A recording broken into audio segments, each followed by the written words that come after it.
지금 우리들은 서로를 대면할 수 없는 시대로 인하여 혼돈을 겪고 있습니다. 이런 상황이기에 저희들은 하나님의 말씀에 더욱더 귀 기울이고 있고 하나님의 뜻을 하나님께서 저희들에게 분별시키고 있습니다. 그래서 3주 전부터 성경이 말씀하시는 주요 주제를 하나씩 살펴보고 있습니다. 첫 번째 주제로 성경이 무엇을 말하고 있는지를 함께 살펴보았습니다. 그리고 지난주부터 인간의 죄가 무엇인지, 인간은 어떻게 생겨먹은 것인지 우리가 함께 살펴보고 있습니다. 인간의 죄는 창세기를 시작하면서 선악과를 먹은 것으로 정의하고 있습니다. 선악과를 먹었다는 것은 하나님이 정하신 기준을 없애고 자신의 기준으로 사는 것을 말합니다. 하나님 주권자 아닙니다. 이렇게 선언하고 내가 내 인생의 주인입니다. 라고 하나님 앞에 선언하는 겁니다. 하나님이 있는 세상에, 하나님이 창조하신 이 세상에 자신이 주권자가 됐다고 하는 것은 하나님이 아니고 자신이 신이 되었다고 하는 선언입니다. 그럼 하나님은 도대체 무엇으로 정의하고 있는 겁니까, 인간이? 하나님은 제가 신이니까 저를 돕는 작은 수단으로 그렇게 계세요 라고 수단으로 저희들이 삼고 있는 겁니다. 그러나 이러한 질서는, 인간이 만든 거짓 질서는 계속될 수가 없습니다. 그래서 이 땅 가운데 하나님과의 관계를 다시 재정립하여 바른 질서 속으로 자신의 인생을 두고 천국에 가는 사람들과 계속해서 하나님을 반역한 삶을 주장하다가 영원히 지옥으로 가는 이 두 가지 인생으로 세상은 나누어지는 것입니다. 우리들도 세상이 이 땅의 역사, 문화, 경제, 정치, 사회 모든 분야에서 스스로가 나는 내 인생의 주인이야 라고 하는 그 외침의 세상에서 우리는 살았고 우리도 그런 줄 알고 지난 많은 시간을 보냈습니다. 그런 우리들에게 하나님의 은혜가 임했고 성령 하나님께서 저희들에게 찾아오셔서 진정한 죄가 무엇인지, 진정한 의가 무엇인지 깨닫게 해주시고 지금 저희들의 삶을 바르게 고치고 계시는 것입니다. 그래서 우리는 이러한 변화로 올바른 하나님과의 관계를 회복하고 영원한 하나님의 나라에서 살게 될 것입니다. 이러한 인생의 두 갈래의 삶, 그것은 너무나도 명확히 성경에서 말씀하고 있습니다. 우리는 너무나 잘 압니다. 그리고 우리는 교회라는 형태 속에 들어와 있습니다. 그런데 가장 우리를 혼돈스럽게 하는 것은 교회라는 형태 속에서 이 두 갈래의 삶이 혼재되어 있다는 겁니다. 왜 교회 속에 이런 두 가지의 삶이 혼재되어 있을까?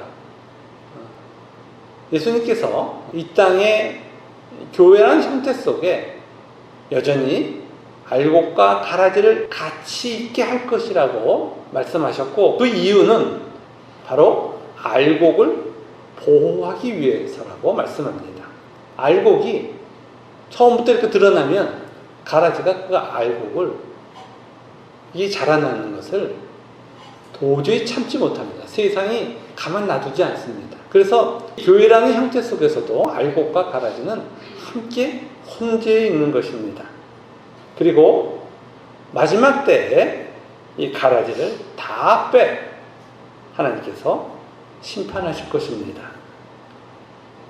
이렇게 우리들에게도 아직도 남아있는 죄, 그리고 세상의 교회 속에서 그 죄를 마음껏 펼치고 있는 가라지, 이런 것이 실제적인 현실입니다. 그 속에서 알곡인 우리들은 변화되고 있는 것입니다. 그러나 하나님의 인도하심이 그렇다고 해서 알곡이 무엇인지, 가라지가 무엇인지도 모르고 살아서는 안 됩니다. 교회 안에서 가라지의 모습은 어떻게 나타나고 있는지 오늘 함께 살펴보고 우리의 변화가 어떤 모습인지를 한번 확인해 보도록 하겠습니다. 가라지의 모습을 우리가 정확하게 알기 위해서는 하나님을 반역한 죄, 그래서 예수 그리스도를 믿지 않는 죄를 다시 한번 우리는 확인해 봐야 됩니다. 죄는 자신이 하나님이 되는 겁니다.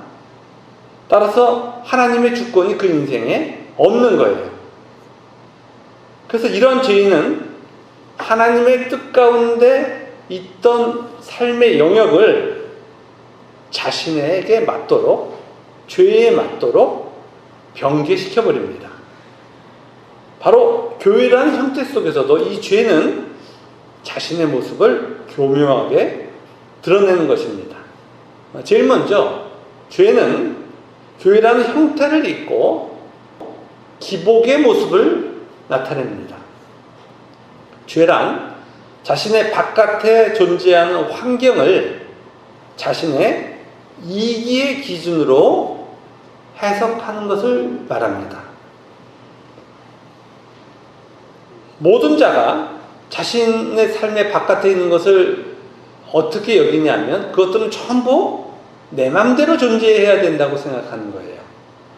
환경을 자신의 이기의 기준으로 모두들 해석합니다. 그건 죄 때문에 그렇습니다. 하나님 것인데 인간이 그걸 내 것이라고 생각하는 거예요.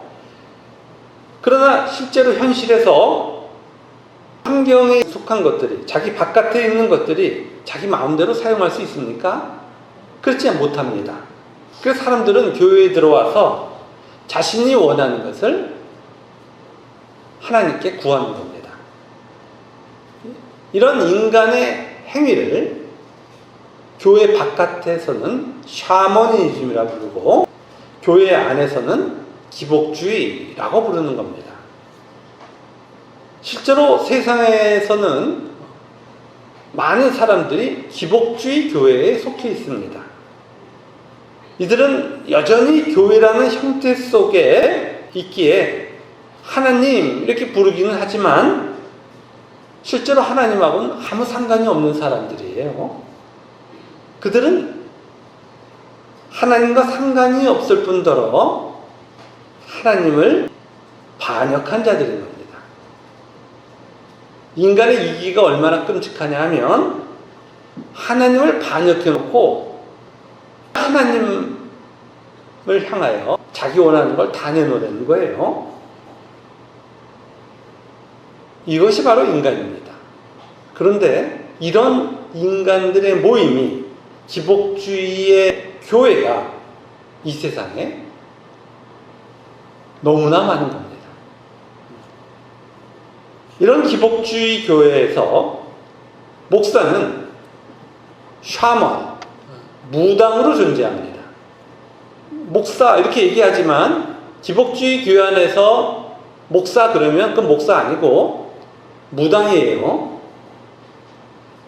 그들은 그 안에 있는 많은 교인들에게 무당짓을 하며 고리에 수수료를 받아내는 일들을 합니다.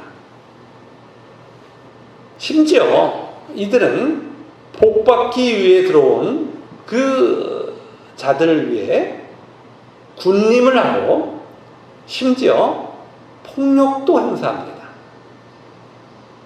봉사와 헌신이라는 명분을 씌워 착취를 행하고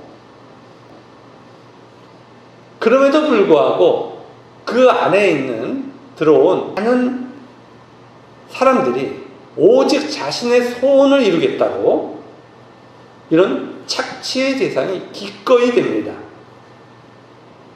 이렇게 진리가 채워지지 않는, 진리가 없는 교회, 복만을 구하는 교회, 세상에 그냥 무당, 샤먼 이런 쪽에 있으면 아예 그런 일도 없을 텐데, 거기가 없으니까, 그럴듯하지 않으니까 이런 착취와 폭행이 없을 텐데 외형을 그럴듯하게 만들어 놓으니까 그 껍데기가 하나님이라고 생각하니까 그 안에 들어가 끔찍한 일들이 일어나는 거예요. 예수님께서 이 지옥을 향하여 강도의 소굴이라고 말씀하셨습니다.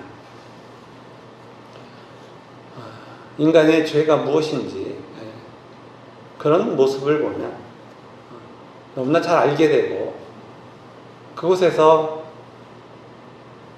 폭력을 행사하는 자나 폭력을 당하면서까지 자신의 소원을 이루겠다고 있는 자나, 참 인간이 얼마나 자신의 욕망을 향한 존재인 것을 너무나도 잘 알 수 있습니다. 이런 모습이 죄가 교회라는 형태 속에 들어와 버리는 일들입니다. 지금도 사회적 현상이나 이 땅을 살아가는 기본적인 윤리조차 다 무시한 채 오직 자신의 욕망만을 드러내는 그런 교회를 우리는 너무나 많이 보고 있다는 것이 이 시대를 살아가는 우리들의 아픔입니다. 둘째로 죄는 교회에서 판단과 정죄라는 모습으로 드러납니다. 이러한 모습을 율법주의라고, 성경은 당신의 백성을 향한 하나님의 구원의 이야기라는 것을 반복해서 말씀드렸습니다.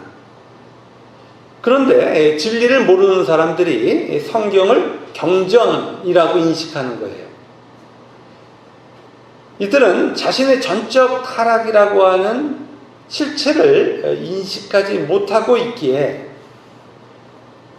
경전이라고 하는 개념으로 성경을 해석하고, 그래서 이렇게 해석한 율법을 지킬 수 있다고 생각합니다. 그리고 그런 율법, 자신이 지금 잘못 해석한 그 율법을 지키는 것을 신앙이라고 또 생각합니다. 이들은 교회를 이런 잘못된 율법으로 건축하고, 이러한 율법을 지키지 못하는 자들을 향하여 판단, 정죄를 합니다. 죄인인 인간들이 모여서 서로를 판단하고 정죄하고 또 판단받고 정죄받고 이런 일들이 일어나는 것입니다. 이들의 끝은 어떻게 됩니까? 이들은 자신이 지켜낸 것들로 인해서 스스로를 대견스러워하며 역시 내가 신이야 라는 착각을 하며 죽어갑니다. 그 끝은 영원한 지옥인 거예요. 그 지옥에 있는 끝없는 자신의 신이라고 하는 그 조잘조잘거리는 목소리, 그것이 바로 이 세상의 율법주의의 교회를 통하여 나타나는 것입니다. 이러한 율법주의 교회도 우리 주변에 너무나 많습니다. 이들은 자신들의 교회로 사람들을 끌어들이기 위해서 외부적인 모습은 윤리적 모습으로 나타냅니다. 그리고 교회로 사람들을 끌어들이면 그 먹이들에게는 가혹한 판단과 정죄를 하고 자신이 신이라는 쾌락을 즐깁니다. 그래서 이곳에 가기만 하면 타인의 죄를 끄집어내기 위하여 눈동자가 쉬지도 않고 돌아가는 소리가 들립니다. 만나기만 하면 쟤 어떻대? 또 뭐 해야 돼? 수근수근 이런 소리들이 그곳에서 들립니다. 이렇게 눈이 돌아가는 소리가 들리는 교회, 율법주의 교회인 것입니다. 이 교회를 향하여 예수님께서는 기복주의 교회와 동일하게 강도의 소굴이라고 말씀하셨습니다. 이런 율법주의 교회는 사람을 너무나도 목마르게 합니다. 목을 조여옵니다. 그래서 그곳에서는 모두가 메말라 죽습니다. 그리고 영원한 지옥으로 들어갑니다. 지옥에 갇혀버리는 거예요. 인간의 신이 되겠다는 욕망을 세상에서 이루지 못한 자들이 그곳에 몰려들어와 자기들이 만든 그 보잘것없는 기준으로 남을 판단하는, 정죄하는 일이 일어납니다.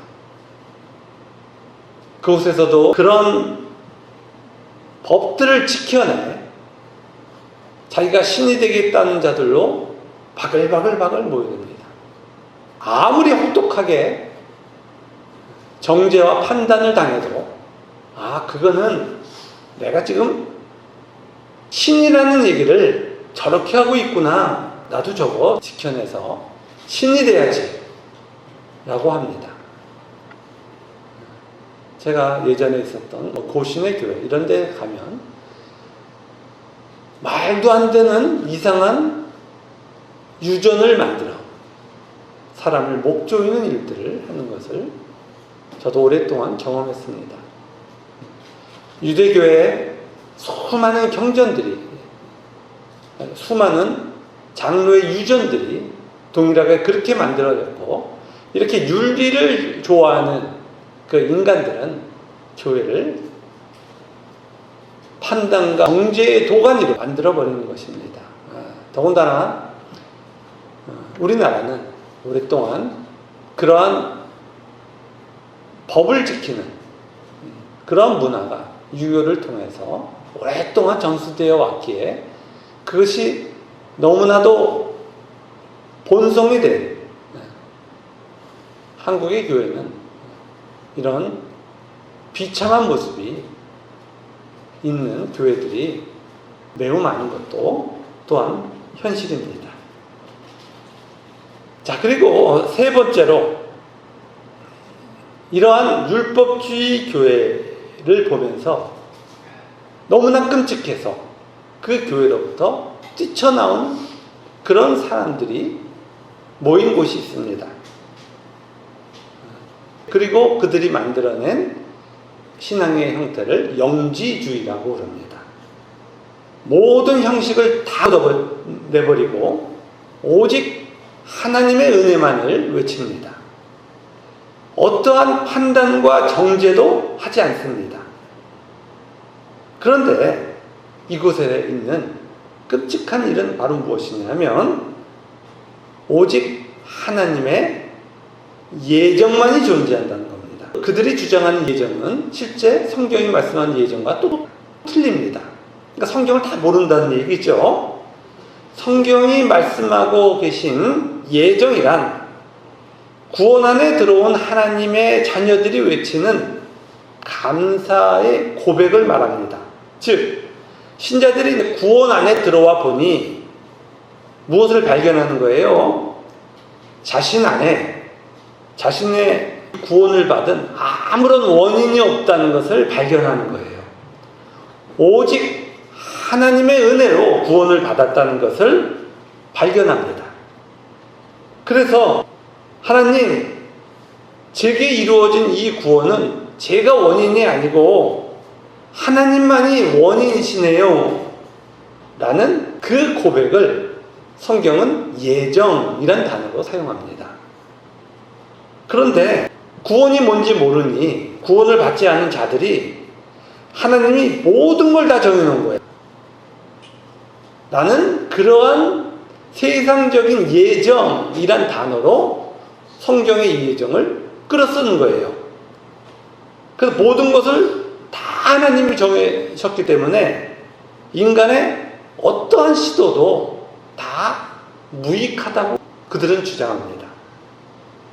이런 영지주의자들의 주장이 칼빈이 규정한 예정의 개념보다도 훨씬 더 엄격하기에 신학적으로는 이 켈빈이즘 앞에 초의 초자를 써 초칼빈주의, 한국말로 우리 번역으로는, 그리고 영어로는 하이퍼 켈빈이즘이라고 부릅니다. 그러나 성경은 이 하이퍼 켈빈이즘을 이단으로 정하고 있습니다. 그럼에도 불구하고 교회 안에서 이 율법주의를 탈피하려고 하는 그 시도는 이 하이퍼 켈빈이즘이라는 또 다른 이단으로 나타나게 됩니다.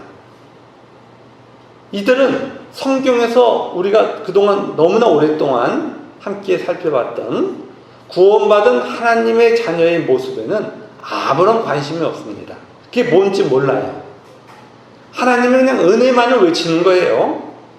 따라서 이곳은 허무와 혼돈이 난무합니다. 그래서 실제로 이런 하이퍼 켈빈이즘 안에 있는 사람들의 자살이 많이 일어납니다. 하나님의 은혜라고는 얘기는 했는데 처음에는 아무것도 안 하니까 너무 좋죠. 그래서 너무 좋아서 그것이 진짜인 줄 알았더니 진짜 아무것도 없는 거예요. 그 허물을 인간이 감당할 수 없어. 그리고 도로 저 율법주의로 돌아갈 수도 없어. 택하는 최종 정착지가 이 땅에서 숨을 끊는 이런 모습을 여러 명이 나타내고 있습니다. 그래서 이러한 영주주의는 실제로 서구에서 굉장히 많이 양산되어 있습니다. 그들을 향하여 기독교적인 신학적 용어로 무신론적 그리스도인이라고 그럽니다. 삶에 보면 분명히 무신론자인데, 분명히 하나님 없는 자인데 스스로는 뭐라고 부르는 거예요? 나는 기독교 신자야, 이렇게 얘기하는 거예요. 그래서 미국에 가서 설문조사를 하면 당신 기독교인입니까? 아닙니까? 그러면 기독교인입니다, 이렇게 체크를 합니다. 교회는 1년에 몇 번 갑니까? 1년에 한 번 갈 때도 있고 안 갈 때도 있습니다. 그런데 스스로는 뭐라고 생각하는 거예요? 기독교인이라고 생각하는 거예요. 이렇게 죄는 하나님 대신에 자기가 신이 되는 것이기에 형태 안에 들어가서 또 끔찍하고 형태를 부셔버려도 끔찍한 일이 일어나는 것입니다. 형태 안에 있거나 밖에 있거나 그 모습은 너무 끔찍한데 사람들은 자신을 다 기독교인이라고 부르며 죽어서 천국 간다는 것을 하나도 의심하지 않아요. 하기야 그렇게 살아야 이 세상에서 편하게 살 수 있어서 그런 것일 겁니다. 그러나 교회라는 형태 안에서 그가 기복주의나 율법주의나 영지주의 이런 모습으로 죽을 때까지 종교 생활을 하면 그가 비록 교회라는 형태 안에 있었을지라도 하나님의 심판을 받아 네가 바로 교회 안에 있었던 가라지야 라고 하나님이 심판하시며 너 어디 가고 싶어? 저는 지옥 가고 싶어요. 이거 다 지옥 가는 겁니다. 신앙은 자신의 소원을 이루기 위하여 갖는 것이 아닙니다. 전적으로 타락한 인간이 하나님의 은혜로 구원을 받아 하나님의 자녀로 다시 변화하는 것, 그것이 신앙입니다. 신앙은 기복이 될 수가 없습니다. 신앙을 가진 진정한 하나님의 자녀들은 점점 더 하나님의 뜻을 따라가는 하나님의 사랑이 많아지는 것이지, 하나님 없애고 복을 자꾸 구하는 것으로 갈 수가 없는 겁니다. 또한 신앙은 자신이 만들어낸 굴레로 자신을 가둘 수가 없습니다. 오직 하나님의 은혜로 만들어진 것이기에 끝없는 사랑의 모습이 표현될 뿐입니다. 그것을 이 인간이 만들어낸 형태가 제한할 수가 없어요. 또한 하나님의 은혜만을 이야기하면서 이 세상에 저 타락한 사람들과 똑같은 모습으로 죽을 수가 없어요. 따라서 이렇게 교회라는 형태 속에서 있는 죄가 만든 그 교회, 기복과 율법과 영지의 모습은 있을 수가 없는 겁니다.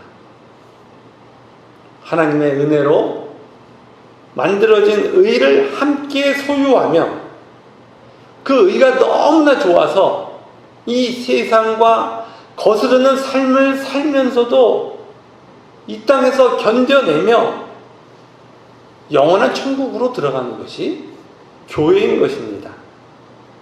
이 교회에서 일어나는 아름다운 이야기에 대한 성경의 말씀은 너무나 많습니다. 오늘은 갈라디아서 6장 1절부터 5절까지의 모습을 통하여 교회의 참 모습을 다시 한번 확인해 보도록 하겠습니다.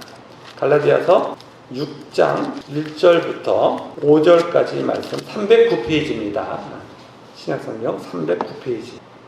갈라디아 6장 1절부터 5절까지를 한 절씩 교독합니다. 형제들아, 사람이 만일 무슨 범죄한 일이 드러나거든 신령한 너희는 온유한 심령으로 그러한 자를 바로잡고 너 자신을 살펴보아 너도 시험을 받을까 두려워하라. 너희가 짐을 서로 지라. 그리하여 그리스도의 법을 성취하라. 만일 누가 아무것도 되지 못하고 된 줄로 생각하면 스스로 속임이라.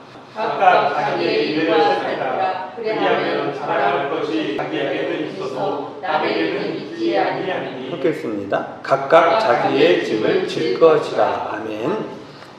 우리가 너무나도 잘 아는 성령의 열매에 대한 말씀이 바로 그 앞에 5장 22절에 기록되어 있습니다. 성령의 그 열매가 나타나는 교회의 현장이 무엇인지를 갈라디아서 6장에서 말씀하고 있는 거예요. 성령의 열매가 뭐지? 사랑과 희락과 화평과 오래 참음, 자비와 양성과 이러한 것들을 추상적으로 생각하지 마시고 교회의 현장 속에서 어떻게 나타나는지를 바라보시고 그것이 우리들의 삶에 어떻게 나타나는지를 확인하는 것이 신앙인 것입니다. 1절에 교회에 어떠한 범죄한 일이 드러날 때 성령의 열매가 있는 신령한 신자는 온유한 심령으로 범죄한 자를 바로잡고 스스로를 살펴보면서 자신도 범죄할 것에 대해 두려워합니다. 그래서 범죄라고 그러니까 무슨 살인 뭐 이런 것이 얘기하는 것이 아니고 교회 안에서의 죄는 뭐예요? 하나님과의 관계 속에서 바르지 않은 것을 죄라고 그러는 거예요. 그런 우리 가운데 아직 신앙이 연약해서 그러한 하나님과의 관계 속에서의 잘못을 누군가가 하는 것을 볼 때 신앙이 있는 사람들은 어떻게 그 사실을 바라보느냐 하면 나도 그랬었지. 난 그러지 않을까? 이런 두려움이 있는 거예요. 그런데 육체에 속한 자연인들은 교회 안에 그런 일이 일어나면 실제로 그것이 죄도 아닌데 자기들이 만들어낸 엄격한 법을 가져놓고 상대방을 어떻게 해요? 손가락질하는 거예요. 교회의 형식을 행한 자가 그걸 자신의 행위를 공로로 여기고 형식에 연약한 자를 정죄하는 이 율법주의의 행위가 진정한 교회가 아닌 곳에서 일어나는 거예요. 우리는 우리의 의가 우리 스스로 만들어내지 않은 것을 너무나 잘 알고 있습니다. 그래서 교회 안에서 누구를 탓할 수가 없는 거예요. 오히려 온유한 심령으로 하나님의 뜻에 따르는 자의 심령으로 그를 하나님의 뜻 안으로 함께 가기 위해서 내가 뭘 하면 좋을까라고 고민하는 거예요. 그리고 2절과 같이 믿음의 장성한 자가 믿음의 연약한 자를 함께 붙드는 겁니다. 짐을 어떻게 한다고요? 함께 지는 거예요. 바로 이것이 성령의 열매로 충만한 생명의 공동체의 모습인 겁니다. 그리스도의 법인 사랑을 성취하는 겁니다. 그 3절에 자신의 실체를 보고 오직 하나님의 은혜로 존재하는 아무것도 자신은 아닌데 율법 행위로 어렵게 될 수 있다고 여기게 된 줄로 자기가 생각하면 내가 지금 날 숨기고 있구나 라고 인식하게 됩니다. 그래서 그 사실을 뭐라고 표현한 거예요? 만일 누가 아무것도 되지 못하고 된 줄로 생각하면 스스로 속임이라 라는 명제로 우리는 진리를 이해하고 있는 거예요. 4절에 각각 자신의 일을 살펴봐라 라고 명령하고 있습니다. 자랑할 것은 자신에게 있어도 남에게 있지 않다는 것을 알 수 있을 때, 즉 자랑할 것이 뭐예요? 자기가 하나님의 의가 내게 있을 때, 믿음이 자라났을 때, 그리고 믿음이 아직 없는, 남에게 아직 없는 것 내게 있을 때 진정으로 교회에서 자랑할 것인 하나님의 의가 있을 때 뭐 하라고요? 자기의 짐을 지라고 명령하고 있습니다. 하나님께서 주신 그 영광스러운 것, 교회 안에서 자랑할 수 있는 것, 그리스도의 의가 있는 자들은 그 장성한 믿음으로 항상 그것이 없는 자들에게 뭐 한다고요? 사랑의 짐을 지는 것으로 그 모습이 나타난다고요. 우리에게 죄가 나타나지 않는 것은 하나님께서 믿음으로 우리를 이끌고 계시기 때문인 거예요. 그런데 범죄한 자는, 죄를 범한 자, 범죄한다고 하니까 단어가 너무 셉니다. 죄를 범한 자는 아직 믿음이 연약한 거예요. 그러면 믿음이 연약한 자들, 믿음이 장성한 자가 어떻게 한다고요? 붙잡는 거지요. 그것이 사랑이죠. 이것이 바로 사랑의 짐을 지는 것이란 모습으로 나타납니다. 이 모습은 세상에는 없습니다. 세상의 가치는 모두 인간이 만드는 가치이기 때문에 유한하고 없어지는 겁니다. 가짜인 거예요. 어떤 조직도 조직을 추구하는 가치를 가진 자는 그 가치를 따르지 않는 자를 정죄합니다. 그러나 하나님의 나라만이 무한한 사랑을 소유하고 있기에 그 사랑으로 우리들의 지체를 붙잡을 수 있는 겁니다. 그래서 하나님의 나라만이 하나의 나라, 사랑의 나라, 공의의 나라라고 말씀하고 계신 겁니다. 우리는 지금 하나님 나라로 가고 있습니다. 이런 하나님의 나라에 대한 인식은 죄에 대한 정확한 인식 속에서 출발합니다. 죄가 무엇인지를 제가 반복해서 설명해 드리는 것은 죄를 알아야 이 죄가 없는 천국을 소망하지요. 죄를 모르니까 천국을 전부 뭐라고 생각하는 거예요? 강남에서 넓은 그 수십 평짜리 집에서 사는 것을 천국이라고 생각한다고요.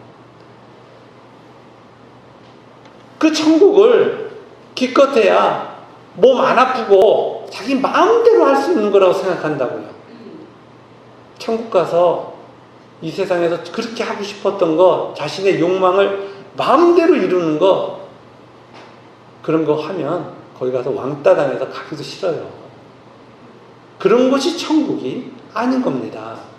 천국은 이 땅에서 모든 인간들이 갖고 있는 하나님을 향한 반역, 자기의 아무 가치도 없는 욕망에 대한 표현, 그를 향한 추구, 이런 것들이 전부 없어지고 우리를 우리보다 더 사랑하시고 우리를 구원하시기 위하여 삼위 하나님께서 죽으신 그 완전한 사랑의 나라로 들어가는 거예요. 정말로 그 나라 가면 뭐 하고 싶습니까? 이제 정말 우리를 영원토록 사랑하시는 하나님을 사랑하고 싶은 거예요. 여전히 우리의 죄가 하나님을 사랑하지 않는 걸림돌이기에 우리는 우리의 죄를 발견할 때마다, 그것이 드러날 때마다 하나님을 붙잡고 우는 겁니다.